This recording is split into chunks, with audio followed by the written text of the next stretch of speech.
Mateus capítulo 26. E aconteceu que, quando Jesus concluiu todos estes discursos, disse aos seus discípulos: Bem sabeis que daqui a 2 dias é a Páscoa, e o Filho do Homem será entregue para ser crucificado. Depois, os príncipes dos sacerdotes e os escribas e os anciãos do povo reuniram-se na sala do sumo sacerdote, o qual se chama Caifás, e consultaram-se mutuamente para prenderem Jesus com dolo e o matarem. Mas diziam, não durante a festa, para que não haja alvoroço entre o povo. E estando Jesus em Betânia, em casa de Simão, o leproso, aproximou-se dele uma mulher com um vaso de alabastro, com um unguento de grande valor, e derramou-lhe sobre a cabeça quando ele estava sentado à mesa. E os seus discípulos, vendo isto, indignaram-se, dizendo: Por que é este desperdício? Pois este unguento podia vender-se por grande preço e dar-se o dinheiro aos pobres. Jesus, porém, conhecendo isto, disse-lhe: Por que afligis esta mulher? Pois praticou boa ação para comigo. Porquanto sempre tendes convosco os pobres, mas a mim não me haveis de ter sempre. Ora, derramando ela este unguento sobre o meu corpo, fê-lo preparando-me para o meu sepultamento. Em verdade vos digo que, onde quer que este evangelho for pregado em todo o mundo, também será referido o que ela fez para a memória sua. Então um dos 12, chamado Judas Iscariotes, foi ter com os príncipes dos sacerdotes e disse: Que me quereis dar, e eu vou-lo entregarei? Eles depesaram 30 moedas de prata e desde então buscava oportunidade para o entregar. E no primeiro dia da festa dos pães ázimos, chegaram os discípulos junto de Jesus, dizendo: Onde queres que façamos os preparativos para comeres a Páscoa? E ele disse: Ide à cidade a um certo homem e diz-lhe: O mestre diz: O meu tempo está próximo. Em tua casa celebrarei a Páscoa com os meus discípulos. E os discípulos fizeram como Jesus lhes ordenara e prepararam a Páscoa. E chegada a tarde, assentou-se à mesa com os 12. E comendo eles, disse: Em verdade vos digo que um de vós me há de trair. E eles, entristecendo-se muito, começaram cada um a dizer-lhe: Porventura sou eu, Senhor? E ele, respondendo, disse: O que põe comigo a mão no prato, esse me há de trair. Em verdade, o Filho do Homem vai, como acerca dele está escrito, mas ai daquele homem por quem o Filho do Homem é traído. Bom seria para este homem se não houvera nascido. E respondendo Judas, o que o traía, disse: Porventura sou eu, Rabi? Ele disse: Tu o disseste. E quando comiam, Jesus tomou o pão e, abençoando-o, o partiu e o deu aos discípulos e disse: Tomai e comei, isto é o meu corpo. E tomando o cálice e dando graças, deu-lhe, dizendo: Bebei dele todos, porque isto é o meu sangue, o sangue do Novo Testamento, que é derramado por muitos para a remissão dos pecados. E digo-vos que desde agora não beberei deste fruto da vide, até aquele dia em que eu beba novo convosco no reino de meu Pai. E tendo cantado o hino, saíram para o Monte das Oliveiras. Então Jesus lhes disse: Todos vós, esta noite, vos escandalizareis em mim, porque está escrito: Ferirei o pastor, e as ovelhas do rebanho se dispersarão. Mas, depois de eu ressuscitar, irei adiante de vós para a Galiléia. Mas Pedro, respondendo, disse-lhe: Ainda que todos se escandalizem em ti, eu nunca me escandalizarei.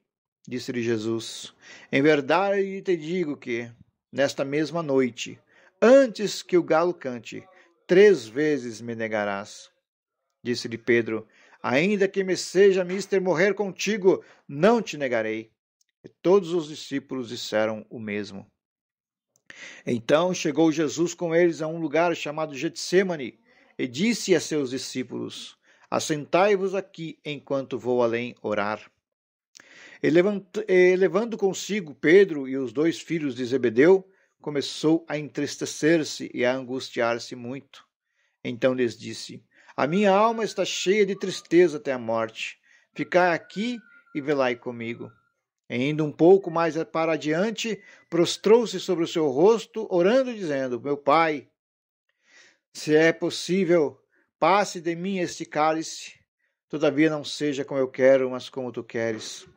E voltando para os seus discípulos, achou-os adormecidos, e disse a Pedro: Então nem uma hora pudeste velar comigo? Vigiai e orai, para que não entreis em tentação. Na verdade, o espírito está pronto, mas a carne é fraca. E indo segunda vez, orou, dizendo: Pai meu, se este cálice não pode passar de mim sem eu o beber, faça-se a tua vontade. E voltando, achou-os outra vez adormecidos, porque os seus olhos estavam pesados. E deixando-os de novo, foi orar pela terceira vez, dizendo as mesmas palavras. Então chegou junto dos seus discípulos e disse-lhes: Dormi agora e repousai. Eis que é chegada a hora, e o Filho do Homem será entregue nas mãos dos pecadores. Levantai-vos, partamos, eis que é chegado o que me trai. E estando ele ainda a falar, eis que chegou Judas, um dos 12, e com ele grande multidão com espadas e varapaus, enviada pelos príncipes dos sacerdotes e pelos anciãos do povo. E o que o traía tinha-lhes dado um sinal, dizendo: O que eu beijar é esse, prendei-o. E logo aproximou-se de Jesus e disse: Eu te saúdo, Rabi, e o beijou. Jesus, porém, lhe disse: Amigo, a que vieste?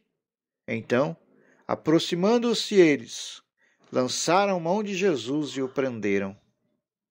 E eis que um dos que estavam com Jesus, estendendo a mão, puxou da espada e, ferindo o servo do sumo sacerdote, cortou-lhe uma orelha. Então Jesus disse-lhe: Embainha a tua espada, porque todos os que lançarem mão da espada, a espada morrerão. Ou pensas tu que eu não poderia agora orar a meu Pai, e que ele não me daria mais de 12 legiões de anjos? Como, pois, se cumpririam as Escrituras, que dizem que assim convém que aconteça? Então disse Jesus à multidão: Saístes como para um salteador, com espadas e varapaus para me prender? Todos os dias me assentava junto de vós, ensinando no templo, e não me prendestes. Mas tudo isto aconteceu para que se cumpram as Escrituras dos profetas. Então todos os discípulos, deixando-o, fugiram. E os que prenderam a Jesus o conduziram à casa do sumo sacerdote Caifás, onde os escribas e os anciãos estavam reunidos. E Pedro o seguiu de longe, até ao pátio do sumo sacerdote. E entrando, assentou-se entre os criados, para ver o fim. Ora, os príncipes dos sacerdotes e os anciãos e todo o conselho buscavam falso testemunho contra Jesus, para poderem dar-lhe a morte. E não achavam, apesar de se apresentarem muitas testemunhas falsas, não o achavam. Mas, por fim, chegaram 2 testemunhas falsas e disseram: Este disse: Eu posso derrubar o templo de Deus e reedificá-lo em 3 dias. E levantando-se o sumo sacerdote, disse-lhe: Não respondes coisa alguma ao que estes depõem contra ti? Jesus, porém, guardava silêncio. E, insistindo o sumo sacerdote, disse-lhe: Conjuro-te pelo Deus vivo, que nos digais se tu és o Cristo, Filho de Deus. Disse-lhe Jesus: Tu o disseste. Digo-vos, porém, que vereis em breve o Filho do Homem, assentado à direita do poder, e vindo sobre as nuvens do céu. Então o sumo sacerdote rasgou as suas vestes, dizendo: Blasfemou! Para que precisamos ainda de testemunhas? Eis que bem ouvistes agora a sua blasfêmia. Que vos parece?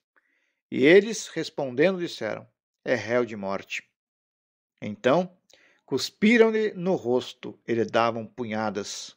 E outros o esbofeteavam, dizendo: Profetiza-nos, Cristo, quem é que te bateu? Ora, Pedro estava sentado fora, no pátio, e aproximando-se dele, uma criada disse: Tu também estavas com Jesus, o Galileu. Mas ele negou diante de todos, dizendo: Não sei o que dizes. E saindo para o vestíbulo, outra criada ouviu e disse aos que ali estavam: Este também estava com Jesus, o Nazareno. E ele negou outra vez com juramento: Não conheço tal homem. E daí a pouco, aproximando-se os que ali estavam, disseram a Pedro: Verdadeiramente também tu és deles, pois a tua fala te denuncia. Então começou ele a praguejar e a jurar, dizendo: Não conheço esse homem. E imediatamente o galo cantou. E lembrou-se Pedro das palavras de Jesus que lhe dissera: Antes que o galo cante, 3 vezes me negarás. E saindo dali, chorou amargamente.